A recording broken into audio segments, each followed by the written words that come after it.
नमस्कार दोस्तों, DHP news channel में आपका हार्दिक स्वागत है। हिमाचल प्रदेश के आज के मुख्य समाचार आपको विस्तार पूर्वक बताएंगे।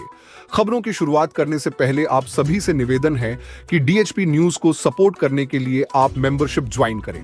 आपके सपोर्ट से हमें और बेहतर कंटेंट बनाने और आप तक सही खबरें पहुंचाने का मौका मिलेगा।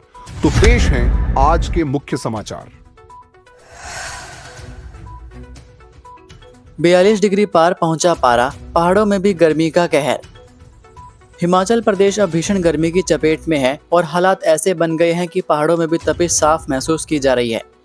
शनिवार को प्रदेश में इस सीजन का सबसे गर्म दिन दर्ज हुआ, जब ऊना में अधिकतम तापमान 42.2 डिग्री सेल्सियस पहुंच गया।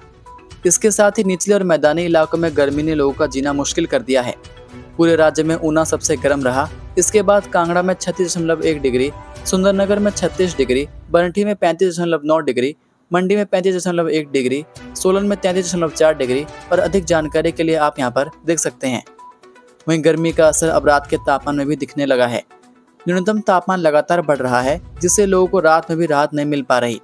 कुकुमसेरी में सबसे कम 6.1 डिग्री तापमान दर्ज किया गया, जबकि ताबो में 8.4 डिग्री, कल्पा में 9.4 डिग्री, सराहन में 11.4 डिग्री, मनाली में 13.3 डिग्री, सेवबाग में 13.5 डिग्री और भरमौर में 14 डिग्री तापमान रहा। मौसम विभाग ने चेतावनी जारी करते हुए कहा है कि 26 अप्रैल को ऊना, कांगड़ा, कुल्लू और मंडी जिलों में लू चलने की संभावना है, जिसके चलते येलो अलर्ट जारी किया गया है। 25 और 26 अप्रैल को गर्मी का असर और तेज रहेगा और लोगों को विशेष सावधानी बरतने की सलाह दी गई है। दिन के समय तेज धूप और गर्म हवाएं लोगों के लिए परेशानी बढ़ा सकती हैं। हालांकि राहत की खबर भी है। मौसम विभाग के अनुसार 27 अप्रैल से कुछ स्थानों पर हल्की बारिश हो सकती है। वहीं 28 से 30 अप्रैल के बीच प्रदेश के मौसम में बड़ा बदलाव देखने को मिलेगा। इन दिनों कई इलाकों में बारिश, आंधी और बिजली गिरने की संभावना है। साथ ही 30 से 40 किलोमीटर प्रति घंटे की रफ्तार से तेज हवाएं चल सकती हैं। राष्ट्रपति द्रौपदी मुर्मू का शिमला दौरा, सुरक्षा के कड़े इंतजाम, 1000 से ज्यादा जवान तैनात। देश की राष्ट्रपति द्रौपदी मुर्मू 27 अप्रैल से 2 मई तक शिमला प्रवास पर रहेंगी। इस महत्वपूर्ण दौरे को लेकर हिमाचल प्रदेश सरकार और जिला प्रशासन पूरी तरह अलर्ट मोड पर है। राष्ट्रपति के आगमन को देखते हुए राजधानी शिमला में व्यापक सुरक्षा और यातायात प्रबंधन की तैयारियां की गई हैं। शहर में कानून व्यवस्था बनाए रखने के लिए 1000 से अधिक पुलिस जवानों की तैनाती की गई है। DIG south range Anjum Ara ने जानकारी देते हुए बताया कि सुरक्षा व्यवस्था को सुचारू रूप से संचालित करने के लिए शिमला शहर को 3 अलग अलग सेक्टरों में विभाजित किया गया है। उन्होंने कहा कि राष्ट्रपति के प्रवास के दौरान आम जनता को कम से कम असुविधा हो, इसके लिए विशेष इंतजाम किए गए हैं। जिन स्थानों पर राष्ट्रपति के कार्यक्रम निर्धारित हैं, वहां ट्रैफिक के लिए वैकल्पिक मार्ग तय किए गए हैं, ताकि आवागमन प्रभावित ना हो। सेवानिवृत्त चतुर्थ श्रेणी कर्मचारियों की शेष 30% ग्रेच्युटी और लीव एनकैशमेंट जारी करने के आदेश। मुख्यमंत्री सुखविंदर सिंह सुक्खू के निर्देशानुसार राज्य सरकार ने 1 जनवरी 2016 से 31 जनवरी 2022 के बीच सेवानिवृत्त हुए या सेवा अवधि के दौरान मृत चतुर्थ श्रेणी के कर्मचारियों की ग्रेच्युटी और लीव एनकैशमेंट के शेष 30% बकाया को तत्काल जारी करने के आदेश जारी किए हैं।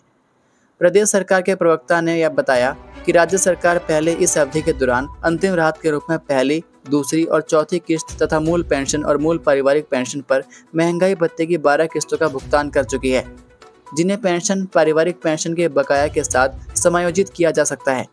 उन्होंने कहा कि संबंधित पेंशन वितरक प्राधिकरणों को यह सुनिश्चित करने के निर्देश दिए गए हैं कि इस भुगतान के बाद सेवानिवृत्त चतुर्थ श्रेणी कर्मचारियों की ग्रेच्युटी और लीव एनकैशमेंट से संबंधित सभी बकाया राशि का संपूर्ण भुगतान सुनिश्चित हो। अंब अंदौरा तक चलेगी गुरुमुखी सुपरफास्ट एक्सप्रेस, सांसद अनुराग ने शेयर किया लेटर। जिला ऊना के अंदौरा से कोलकाता का सफर आसान हो जाएगा। केंद्र सरकार ने नंगल डैम तक चलने वाली गुरुमुखी सुपरफास्ट साप्ताहिक एक्सप्रेस ट्रेन को अंब अंदौरा रेलवे स्टेशन तक चलाने की मंजूरी दे दी है। इससे यात्रियों के साथ साथ उद्योग क्षेत्रों में कार्यरत कर्मचारियों, व्यापारियों और कारोबारी गतिविधियों को भी गति मिलेगी। अंब अंदौरा रेलवे स्टेशन से बिहार और पश्चिम बंगाल की सीधी रेल कनेक्टिविटी मिलने जा रही है। श्री हरमिंदर जी, पटना साहिब और तीर्थ स्थल गंगा सागर जाने वाले श्रद्धालुओं को भी राहत मिलेगी। इसे लेकर हाल ही में केंद्रीय रेल मंत्री अश्विनी वैष्णव ने हमीरपुर से सांसद अनुराग ठाकुर को पत्र भेजकर जानकारी दी। सांसद अनुराग ठाकुर ने प्रधानमंत्री नरेंद्र मोदी और रेल मंत्री का आभार जताया।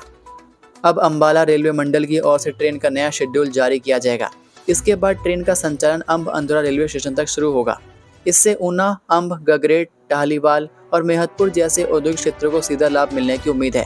इन क्षेत्रों में कार्यरत हजारों कर्मचारी उत्तर प्रदेश, बिहार और पश्चिम बंगाल से जुड़े हैं, जिन्हें घर आने जाने में सहूलियत मिलेगी। दिव्यांग बुजुर्ग घर से नहीं डाल सकेंगे वोट। प्रदेश में 51 शहरी निकाय में चुनाव की घोषणा के बाद पंचायती राज संस्थाओं के चुनाव की जल्द घोषणा होने की संभावना है। इस बार 85 वर्ष से अधिक आयु के बुजुर्गों और दिव्यांग मतदाताओं को घर से मतदान की सुविधा नहीं मिलेगी। इसके लिए सभी मतदाताओं को अपने अपने मतदान केंद्रों पर जाकर ही वोट डालना होगा। राज्य भर में लगभग 22,000 मतदान केंद्रों पर यह सुविधा इतने कम समय में उपलब्ध कराना संभव नहीं है। इस बार स्थानीय निकाय चुनावों में भी लागू करने की योजना थी, लेकिन तैयारियों के अभाव में इसे लागू नहीं किया जा सका है। उल्लेखनीय है कि लोकसभा और विधानसभा चुनावों में 85 वर्ष से अधिक आयु के बुजुर्गों और दिव्यांगों को घर से मतदान की सुविधा दी जाती रही है। प्रदेश के शहरी निकायों में होने वाले चुनाव में कुल 3,60,859 मतदाता अपने मताधिकार का प्रयोग करेंगे। इनमें 4 नगर निगम धर्मशाला, मंडी, पालमपुर और सोलन में 64 पार्षद चुने जाएंगे। इसके अलावा 25 नगर परिषदों में 229 और 22 नगर पंचायतों में 156 वार्ड सदस्यों का चुनाव होना है। मतदान प्रक्रिया 17 मई को संपन्न होगी। प्रदेश में परिसीमन के बाद नई बनी पंचायतों में से करीब 15 पंचायतों की मतदाता सूचियां अधिसूचित की जा चुकी हैं। लगभग 450 पंचायतों को 27 अप्रैल से पहले मतदाता सूचियां अधिसूचित करने के निर्देश दिए गए हैं। ये थे आज के मुख्य समाचार। हिमाचल प्रदेश की बड़ी खबरें रोजाना जानने के लिए सब्सक्राइब कीजिए DHP न्यूज़ चैनल को और बेल आइकन पर क्लिक करें, जिससे आपको प्रदेश की बड़ी खबरें हमारे द्वारा मिलती रहें। वीडियो को लाइक और शेयर ज़रूर कीजिए और आप हमारी वीडियो कौन से शहर से देख रहे हैं नीचे कमेंट करके ज़रूर बताइए। वीडियो में अंत तक बने रहने के लिए आपका बहुत बहुत धन्यवाद। जय हिंद, जय भारत, जय हिमाचल।